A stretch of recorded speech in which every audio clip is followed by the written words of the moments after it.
Bom dia, boa tarde, boa noite, grandes e pequenos. Hoje leremos um trecho do livro Gratidão, de Oliver Sacks, traduzido por Laura Teixeira Mota, da Companhia das Letras.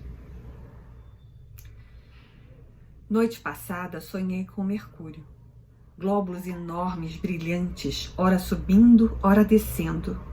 O Mercúrio é o elemento número 80, e meu sonho é um lembrete de que na terça-feira farei 80 anos.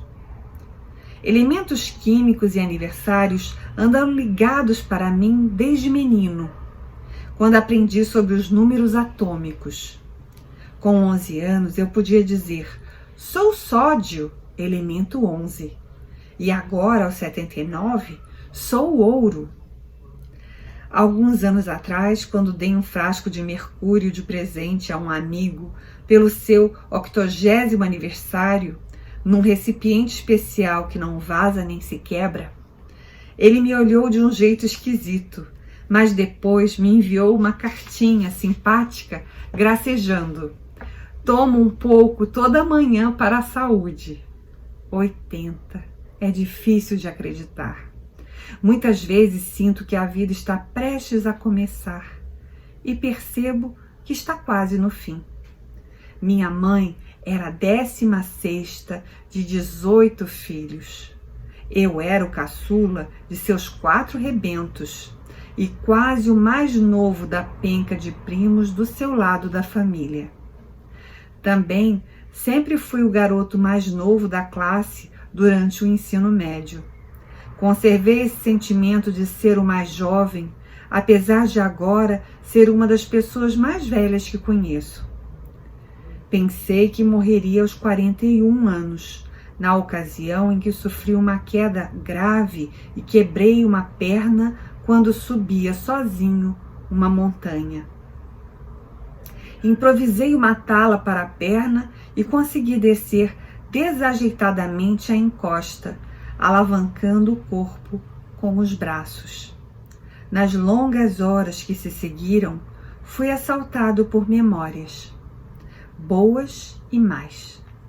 A maioria delas continha a sensação de gratidão, pelo que recebi dos outros e também por eu ter sido capaz de dar alguma retribuição.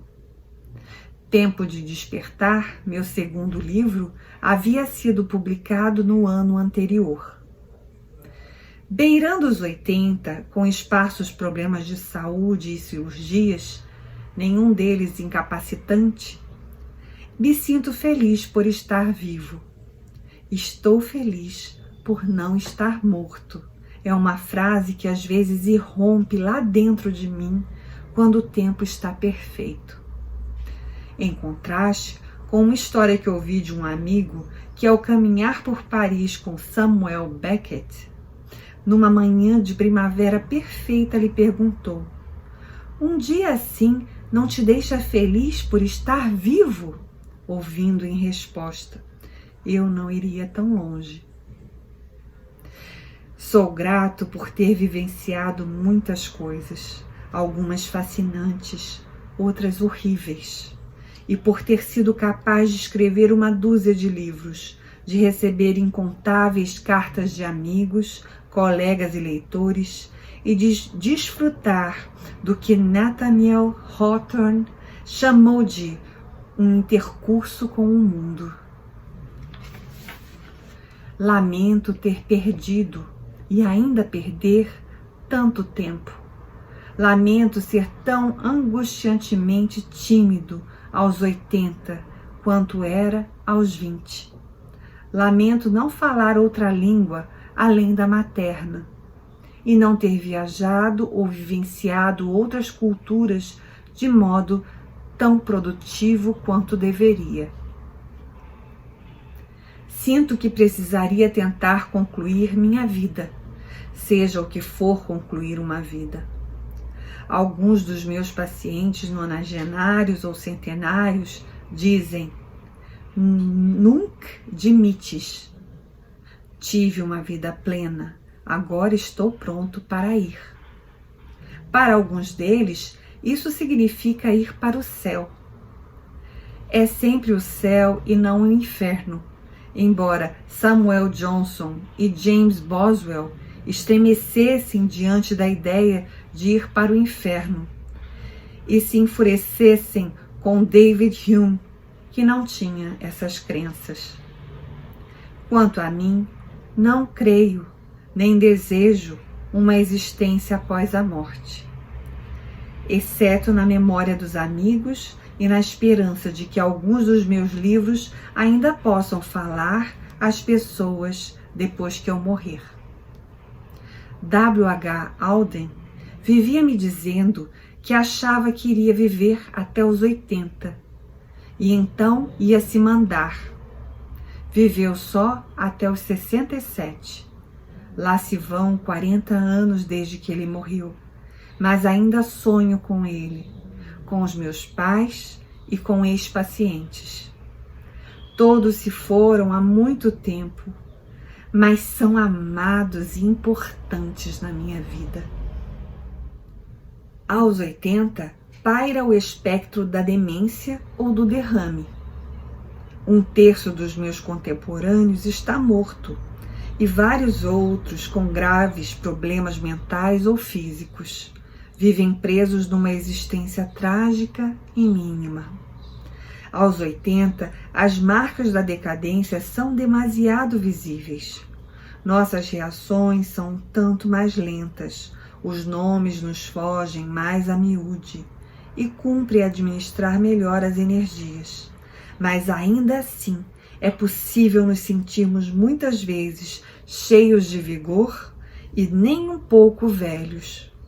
Quem sabe, com sorte, eu consiga seguir, mais ou menos intacto, por mais alguns anos e me seja concedida a liberdade para continuar a amar e a trabalhar, as duas coisas mais importantes na vida, como garantiu Freud.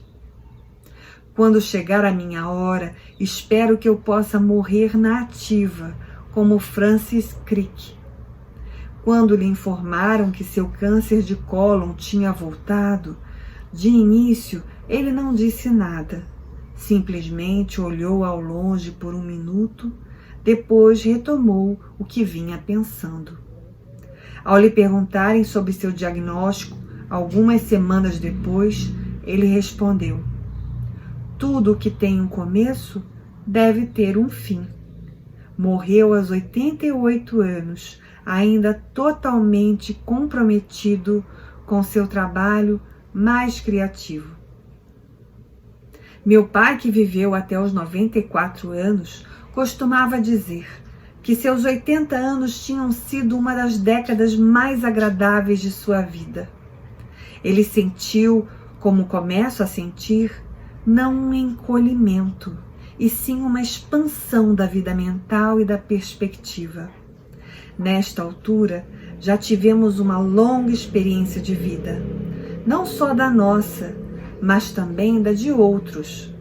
Já vimos triunfos e tragédias, altos e baixos, revoluções e guerras, grandes realizações e profundas ambiguidades também. Já assistimos notáveis teorias ascenderem e acabarem derrubadas por fatos teimosos. Somos mais conscientes da transitoriedade e talvez da beleza. Aos 80, podemos relembrar um vasto panorama e ter um senso claro de história vivida impossível aos mais novos. Posso imaginar, sentir nos ossos o que é um século, coisa que não podia fazer aos 40 ou 60. Não penso na velhice como uma fase cada vez mais penosa, que é preciso suportar e levar o melhor possível, mas como um período de liberdade e tempo descomprometido, sem as infundadas urgências de outrora, livre para explorar o que eu quiser e para amarrar os pensamentos e sentimentos de toda uma vida.